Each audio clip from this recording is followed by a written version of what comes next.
Deepika academy पर आप सभी का हार्दिक स्वागत है। देखिए, आज के इस वीडियो में चर्चा करेंगे अपन एमपीपीएससी मेंस को लेकर के। एमपीपीएससी मेंस में आपका पेपर हिंदी और पेपर 5 है जो हिंदी का होता है, वो 200 मार्क्स का है। तो ये इस पेपर की स्ट्रेटजी को अपन समझने का प्रयास करेंगे। साथ ही साथ देखिए, आपको सबको पता है कि हिंदी कहाँ से है, कौन सी बुक है, लेकिन कुछ सोर्सेस ऐसे हैं जिससे हिंदी में और अच्छे से स्कोर किया जा सकता है। सबसे अच्छी बात यह है कि हिंदी अपनी मातृभाषा रही है, तो इसमें भी एक अपन अच्छा स्कोर कर सकते हैं। तो इसमें 150 प्लस स्कोर कैसे करें, इस स्ट्रेटजी पर इस वीडियो में मैं आपको बताऊंगा कि ये स्ट्रेटजी आपकी क्या होने वाली है, किस प्रकार से आप 150 प्लस स्कोर तक आप पहुंच सकते हैं। एक एक बात अगर आप पूरा ध्यान से सुनेंगे तो मैं उम्मीद करूंगा आपकी समझ में हर एक बात आएगी और अच्छे से डाउट क्लियर हो जाएगा। दूसरी बात, ये बातें शायद अभी तक आपको किसी ने नहीं बताई होंगी, तो इन पर फोकस करना बहुत ही जरूरी है। सबसे पहली बात देखिए, हिंदी के पास हिंदी में जो पास मार्क्स के लिए आप वहां पर 150 प्लस स्कोर करेंगे तो बाकी में कहीं ना कहीं आपके लिए थोड़ी मेहनत कम हो सकती है, लेकिन हिंदी में आप एक अच्छा स्कोर कर सकते हैं क्योंकि मातृभाषा के साथ साथ हिंदी अपन बचपन से ही पढ़ते आ रहे हैं और उसमें इतनी ज़्यादा मेहनत नहीं करनी पड़ती है। लगभग 60 से 7% हिंदी आपकी ऑलरेडी पहले से कंप्लीट है। प्रिपरेशन के लिए एक बार उसे रिवाइज करना पड़ेगा और बाकी फिर उसे आप अच्छे से उत्तर लेखन के साथ किस प्रकार से फॉर्मेट बना करके उत्तर लेखन को एक अच्छे रूप मतलब दिया जा सकता है। तो उत्तर लेखन भी महत्वपूर्ण रहता है मेंस के दृष्टिकोण से कि आप किस प्रकार से उत्तर को लिख रहे हैं, आपकी भाषा शैली क्या है, साथ ही साथ लिखने का जो पैटर्न है वो आपका कैसा है। तो ये डिपेंड करता है सारा उत्तर लेखन पर। तो इन बातों को आप एक एक करके पहले अच्छे से समझ लेना, नोट डाउन कर लेना। देखिए, अभी तक आपने जिस भी बुक से तैयारी की है करते रहिए, कोई फर्क नहीं पड़ता है, लेकिन सबसे पहले मैं आपसे कहूँगा कि आप मेंस की अगर कोई भी प्रिपरेशन मेंस के लिए कर रहा है तो सबसे पहले विगत वर्षों के जो मेंस के जो सॉल्व पेपर हैं, क्वेश्चंस हैं, अगर वो आपको मार्केट में कहीं से भी अगर उपलब्ध हो जाते हैं तो आप उन्हें ज़रूर बाय करें। जैसे देखिए, सबसे अच्छी बात यह है कि मेंस में हिंदी के लिए एमपीपीएससी की दृष्टिकोण से एक तो आपकी चंचल जैन आती है, दूसरी अभी कुछ ही समय पहले, महीने 2 महीने या कुछ और समय हो गया होगा, तो रक्षा एकेडमी की तरफ से भी एक बुक निकाली गई थी एमपीपीएससी मेंस हिंदी के लिए। तो इन दोनों बुकों में कॉमन क्या है, आपके पास देखिए अगर चंचल जैन है तो आप उसे ही रहने दें, रक्षा एकेडमी ना खरीदें। फिर आपको जो भी दोनों में अच्छी लगे वो आप बाय कर सकते हैं, लेकिन दोनों ही बुक ठीक हैं, एवरेज बुक हैं, ठीक है। सबसे अच्छी बात इन बुकों में यह है कि विगत वर्षों के जितने भी क्वेश्चंस हैं उन क्वेश्चंस को यहाँ पर शामिल किया गया है, तो आपको अलग से कोई भी बुक बाय नहीं करनी पड़ेगी। एक तो उसी में आपको सॉल्व पेपर मिल जाएंगे, यानी विगत वर्षों के क्वेश्चंस मिल जाएंगे, साथ ही साथ आंसर मिलेंगे उसमें। और दूसरी बात, अगर सीधे शब्दों में कहें तो इसके अलावा जो एक्स्ट्रा मटेरियल अगर आप किसी भी बुक से पढ़ते हैं, जैसे कोई लूसेंट पढ़ता है, कोई अरिहंत पढ़ता है, तो इसी प्रकार से कोई और भी बुक है मार्केट में, तो वहाँ से आपने अगर जैसे पटवारी के लिए एग्जाम दिया होगा तो उसके लिए भी हिंदी कहीं ना कहीं आपने तैयार की होगी। तो देखिए, ये 2 बुक हैं, इन 2 बुकों से आपका काम नहीं होगा। इन 2 बुकों में से आपको कोई भी एक बुक बाय करनी है, 2 बुकों के चक्कर में नहीं पड़ना है। चाहे आपके पास अगर देखिए चंचल जैन पहले से है या रक्षा एकेडमी पहले से है तो इस बुक को बना रहने दें। लेकिन अगर आप ये सोचें कि पूरी कंप्लीट प्रिपरेशन इसी बुक से हो जाएगी तो ये बिल्कुल भी संभव नहीं है, ठीक है दोस्त। ऐसा मैं क्यों कह रहा हूं वो भी आप सुने और अच्छे से समझें। ऐसा इसलिए कह रहा हूं क्योंकि वहां पर जो क्वेश्चंस हैं, जो वहाँ पर प्रश्न पूछे जाते हैं, जैसे चाहे आपका संधि समास हो या फिर आपके विलोम हो, पर्यायवाची हो, मुहावरे लोकोक्तियां हो, तो इसका क्या है, वेटेज थोड़ा ज़्यादा होना चाहिए प्रैक्टिस के तौर पर। यानी ये अगर आपके पास इसको एक्स्ट्रा पढ़ने को अगर मिल रहा है किसी बुक में तो वो आपके लिए ज़्यादा मटेरियल, ज़्यादा से ज़्यादा मटेरियल ऐसा किस बुक में दिया हुआ है तो आप उस बुक को बाय कर सकते हैं। आप उस बुक के चक्कर में ना पड़े, जैसे लूसेंट लूसेंट से वहां पर आपका ये मैं मानता हूं शायद ना बने। तो इसलिए एक बुक आती है हरदेव बिहारी करके। तो कभी कभी आपने विगत वर्षों के अगर क्वेश्चंस पेपर देखे होंगे तो ऐसे जो मैं आपको बता रहा हूँ, जैसे मुहावरे लोकोक्तियां हैं, साथ ही साथ आपके पर्यायवाची हैं, विलोम हैं, संधि समास हैं। तो ये एक अनेक वाक्यों के लिए एक शब्द, इस प्रकार से आपने ये क्वेश्चंस हैं तो सीधा सीधा आपको उसी बुक में से काफ़ी क्वेश्चंस मिल जाएंगे। तो यानी कि आप औरों से बेहतर यहाँ इस प्रकार से कर सकते हैं। लेकिन बात यह है कि अगर आप वीडियो पूरा सुनेंगे तो सारी स्ट्रेटजी आपकी समझ में आएगी। फिर आपको समस्या कहाँ आएगी वो भी मैं आपको बताऊंगा। बस आपको अंत तक बने रहना है साथ में, बिल्कुल भी वीडियो को स्किप नहीं करना है। सबसे बड़ी समस्या यह होती है लोगों की कि फालतू के कमेंट करना स्टार्ट कर देते हैं, वीडियो को पूरा सुनते नहीं है कि सामने वाले ने क्या बोला, क्या समझाने का प्रयास किया। देखिए, मैं मानता हूं कि एमपीपीएससी की तैयारी या किसी भी एग्जाम की अगर कोई भी तैयारी कर रहा है तो हर व्यक्ति को नॉलेज रहती है, लेकिन उसके अलावा उसमें और क्या इम्प्रूव किया जा सकता है, अगर ये चीज़ें थोड़ा और साथ में मिल जाती हैं तो उसमें बुराई क्या है। बस ये चीज़ें आपको थोड़ा समझनी पड़ेंगी और फिर आप फाइनल और अच्छा स्कोर कर सकते हैं। देखिए, आपने पहले ये बातें अच्छे से समझी, चाहे आपके पास चंचल जैन हो चाहे रक्षा अकेडमी की, कोई भी इन दोनों में से एक बुक होना चाहिए। इसका फायदा ये है, ये दो मैं इसलिए प्रेफर कर रहा हूं क्योंकि इसमें विगत वर्षों के क्वेश्चंस भी दिए हुए हैं, क्वेश्चंस के साथ साथ आंसर भी है, तो इसलिए इसका फायदा मिलेगा आपको। ठीक है, तो इसलिए इन बुकों में से कोई एक बुक आपके पास सबसे पहले होना आवश्यक है। ठीक है, दूसरी बात, अब यहाँ पर इसके अलावा जो एक्स्ट्रा मटेरियल यानी ज़्यादा से ज़्यादा मटेरियल किस बुक में दिया हुआ है तो आप उस बुक को भी बाय कर सकते हैं। लेकिन मैं जो आपसे कहना चाह रहा हूँ, अगर आप सीधे शब्दों में समझें, जो मैंने अभी आपको बताई हरदेव बिहारी, तो आप उस बुक को भी पढ़ सकते हैं।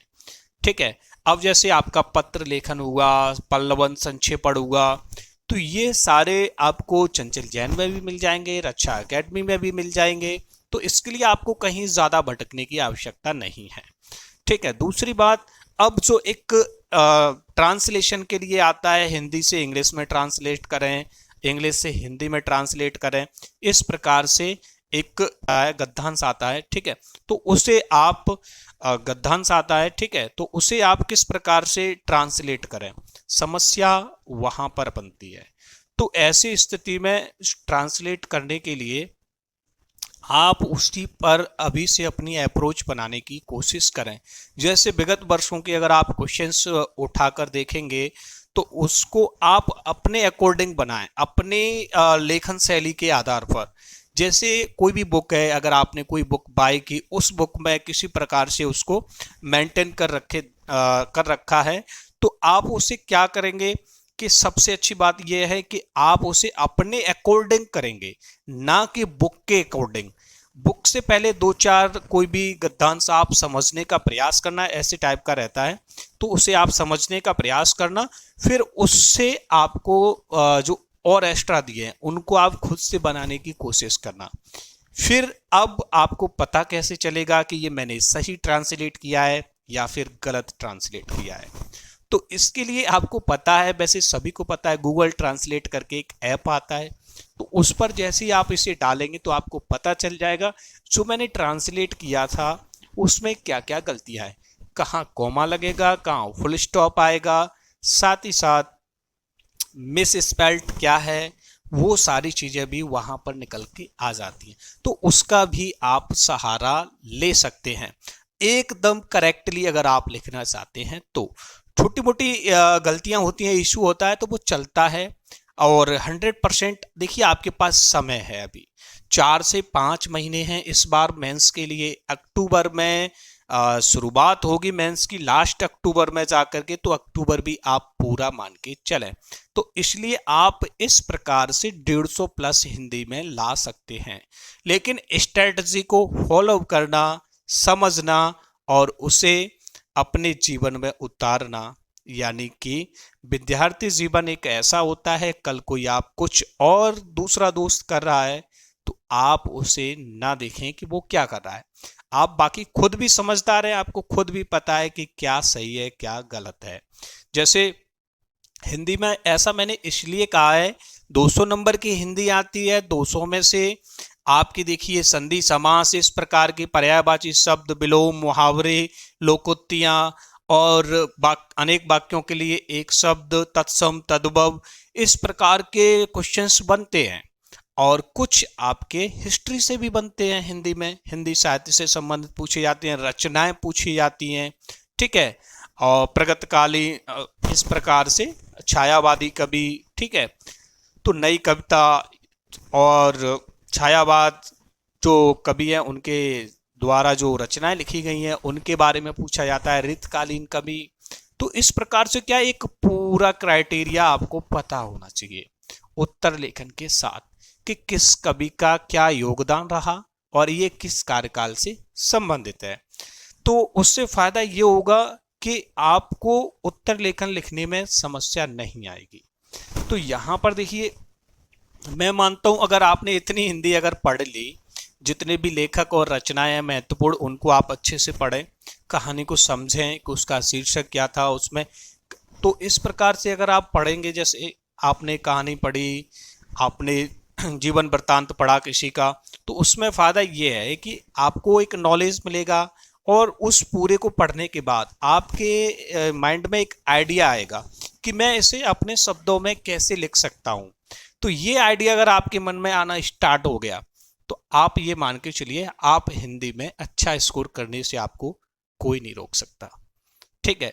बाकी जैसे फुल स्टॉप है, हलंत है, ये सारी चीज़ें हैं, अर्ध विराम, पूर्ण विराम, अल्प विराम, तो ये सारी चीज़ें क्या है, हो सकता है इसमें मिस्टेक होती हैं, हर किसी की होती हैं।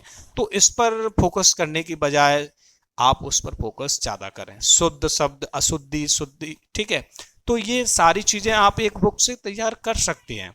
हरदे प्यारे की फ़ायदा यही है कि वहाँ एक तो मटेरियल ज़्यादा दे रखा है, दूसरी बात जो आपके क्वेश्चंस एमपीपीएससी ने पूछे भी हैं विगत वर्षों में, तो कुछ क्वेश्चंस ऐसे हैं तो वो सीधे के सीधे उसी बुक से आपको मिल जाएंगे। तो इसलिए मैं ये बुक आपको इसके लिए प्रेफर कर रहा हूँ। आप वैसे अरिहंत भी है वो भी पढ़ सकते हैं न्यू एडिशन में अगर आपके पास हो तो, लेकिन मनोहर पांडे की जो गुटका टाइप की इतनी छोटी बुक आती है उस बुक को आप प्रिफर बिल्कुल भी मत करना, ठीक है। उस बुक को मैं बिल्कुल भी आपको सजेस्ट नहीं कर रहा हूँ। अगर किसी ने आपको सजेस्ट की है तो आप उस बुक को भले ही मत पढ़ना, क्योंकि उसमें मटेरियल है वो काफ़ी कम है।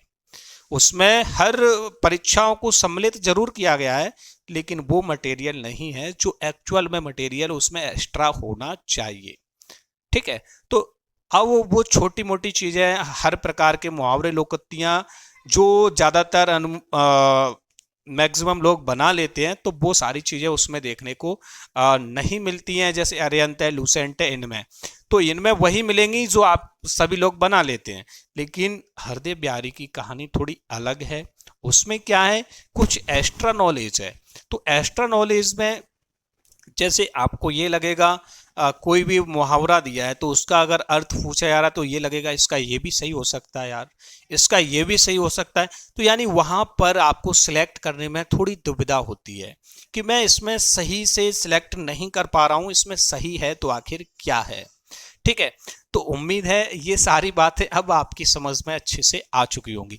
फिर भी अगर आपके माइंड में कोई भी क्वेरी रहती है तो मुझे ज़रूर बताना। इस वीडियो के डिस्क्रिप्शन में मैं लिंक दे दूंगा, 850 प्लस स्कोर कैसे करें उस वीडियो को ज़रूर देखना। साथ ही साथ टेलीग्राम चैनल की लिंक मिल जाएगी, उस ग्रुप में आप ऐड हो जाना। अभी बहुत ही कम है उसमें लड़के, तो आप उसमें ऐड हो सकते हैं। ऐड होने के साथ साथ जो भी जैसे कुछ भी मटेरियल प्री या मेंस से संबंधित या कोई भी इंफॉर्मेशन आती है तो आप उस ग्रुप के माध्यम से प्राप्त कर सकते हैं। अगर आप हमारे चैनल पर नए हैं तो चैनल को सब्सक्राइब ज़रूर कर लेना, बेल आइकन को दबाना बिल्कुल ना भूलना। कमेंट में मुझे ज़रूर बताना ये वीडियो आपको कैसा लगा। वीडियो अच्छा लगा हो तो ही लाइक करना, अन्यथा डिसलाइक कर देना। सीधे शब्दों में कहता हूँ, मैं कोई ऐसा नहीं है कि आपको फोर्स कर रहा हूं किसी भी बात को लेकर के, ये बिल्कुल भी मेरे अंदर नहीं है, ठीक है। इसी प्रकार मैं सब्जेक्ट बाय सब्जेक्ट आपके लिए प्रयास करूंगा कि हर संभव प्रत्येक पेपर के लिए गाइडेंस किस प्रकार से कौन सी टॉपिक सबसे पहले कवर करना चाहिए। तो हिंदी में इतना ज़्यादा कुछ था नहीं, लेकिन बाकी जो पेपर बचते हैं, जैसे कि 4 पेपर और हैं, एथिक्स है आपका, पेपर 1, पेपर 2, पेपर 3, पेपर 4, तो इनकी तैयारी आप कैसे करें। अब इसमें खंड भी आते हैं, खंड आ खंड बा की तरफ से, तो इसमें भी आप प्रिपरेशन किस प्रकार से कर सकते हैं, खंड आ की तैयारी पहले करें या खंड बा की तैयारी पहले करें। तो ये सारी चीजें अगर आप समझना चाहते हैं बाकायदा, बिल्कुल बारीकी बारीकी, कुछ छोटी छोटी गलतियां ही हमें एग्जाम से बाहर करती हैं, शायद ये बात आप अच्छे से समझ पा रहे होंगे। हर एक बात को सुनना, समझना और जीवन में उतारना, अगर ये सारी चीजें आपने अच्छे से समझ ली तो मैं मानता हूं सफल होने से आपको कोई नहीं रोक सकता। सुनना और सुन के उसे माइंड से बाहर करना, उसे बिल्कुल भी अपनाना या फिर अपने आप को फॉलो नहीं करना, तो ये समस्या का विषय बन सकता है सभी के लिए। अगर आपका कोई भी क्वेश्चंस है तो मैं हर संभव प्रयास करूंगा जवाब देने का। कमेंट के माध्यम से पूछ सकते हैं आप मुझे, ठीक है। ठीक है दोस्तों, तो उम्मीद है फिर मैं आपसे नेक्स्ट वीडियो में चर्चा करूंगा पेपर 4 के साथ, इसी प्रकार पेपर 3 के साथ। बस आप हमारे साथ जुड़े रहें, चैनल को सब्सक्राइब कर लेना, साथ ही साथ बेल आइकन को दबा के रखना। ठीक है दोस्तों, धन्यवाद।